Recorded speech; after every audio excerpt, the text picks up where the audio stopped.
Welcome back to another mind-blowing episode of Dark Corners on NewsDecoded.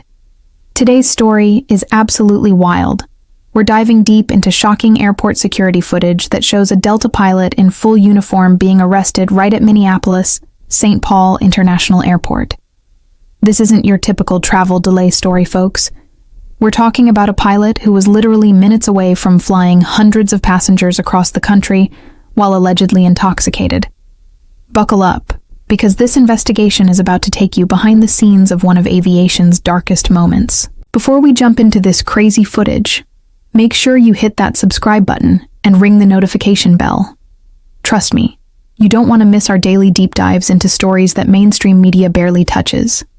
Drop a comment below telling us about your wildest airport experience. We read every single one. Here's what went down on that fateful Tuesday afternoon in July.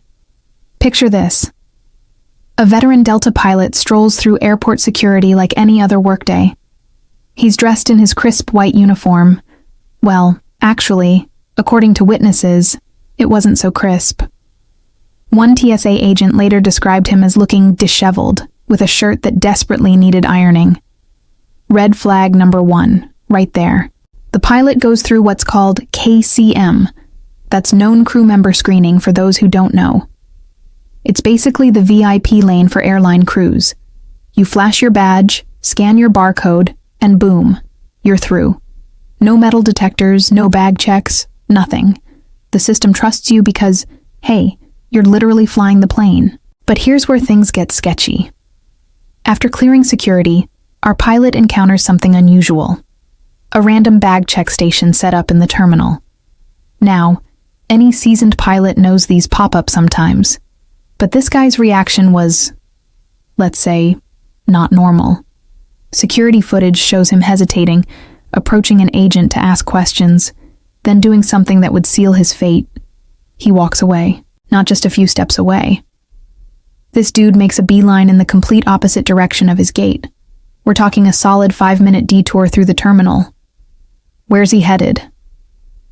A bathroom, but not the one right next to the security checkpoint. Oh no. He walks all the way to a distant restroom, passing multiple closer options along the way. The security supervisor immediately flags this as suspicious behavior and calls it in. While our pilot is in that bathroom for exactly 27 seconds. Yeah, they timed it. Airport police are already mobilizing.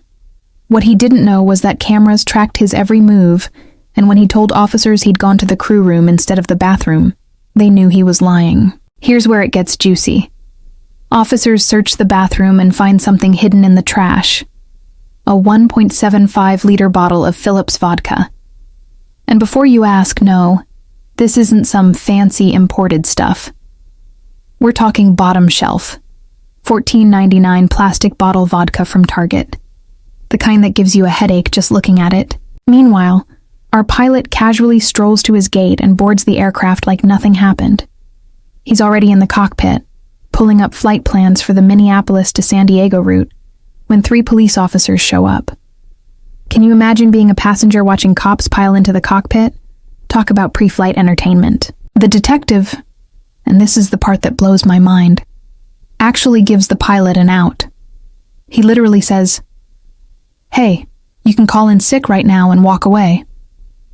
Any pilot worth their wings knows this is the golden ticket.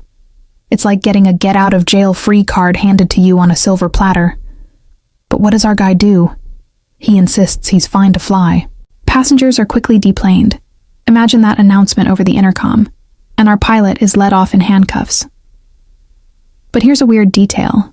They let him swap his pilot cap for a baseball cap, supposedly to hide his identity. Like, my dude, you're in full uniform being escorted by police. That baseball cap isn't fooling anyone. 3 hours later, at the police station, the truth starts spilling out faster than vodka from a plastic bottle. The breathalyzer shows 0.065. That's way over the 0.04 limit for pilots. For context, that's stricter than the 0.08 limit for driving a car, because you know you're responsible for a multi-million-dollar aircraft and hundreds of lives. During interrogation, his story changes more times than a flight departure board during a thunderstorm. First, he says he hadn't drunk in 3 days. Then it's yesterday afternoon. Then it becomes 4 drinks around 6 p.m. the night before. The detective isn't buying it, especially since blood tests later reveal he was likely between 0.04 and 0.08 when he was sitting in that cockpit. Now, here's what really gets me. This pilot had flown with his co-pilot 3 or 4 times before. In an airline as massive as Delta, that's actually a lot. They knew each other, had a routine, probably grabbed coffee together during layovers. Imagine finding out your colleague showed up to work drunk enough to endanger everyone's lives. The legal aftermath? Our pilot pleaded guilty to attempting to operate an aircraft under the influence. He got 1 weekend in jail, home detention, probation, and mandatory alcohol treatment. But the real punishment?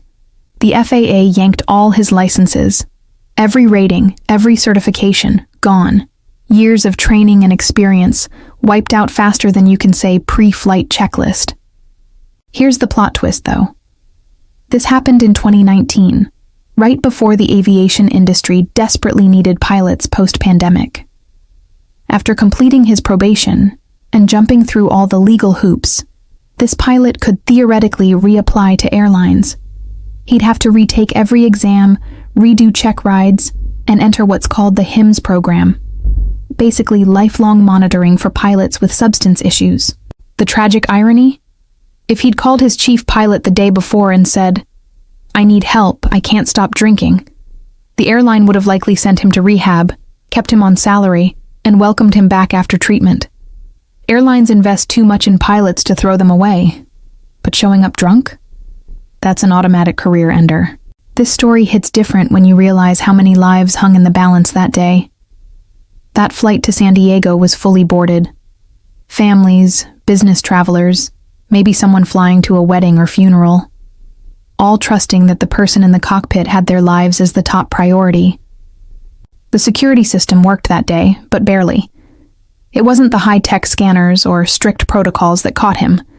It was one observant supervisor who thought, "Something's not right about this guy avoiding a bag check." Sometimes the human element is still our best defense.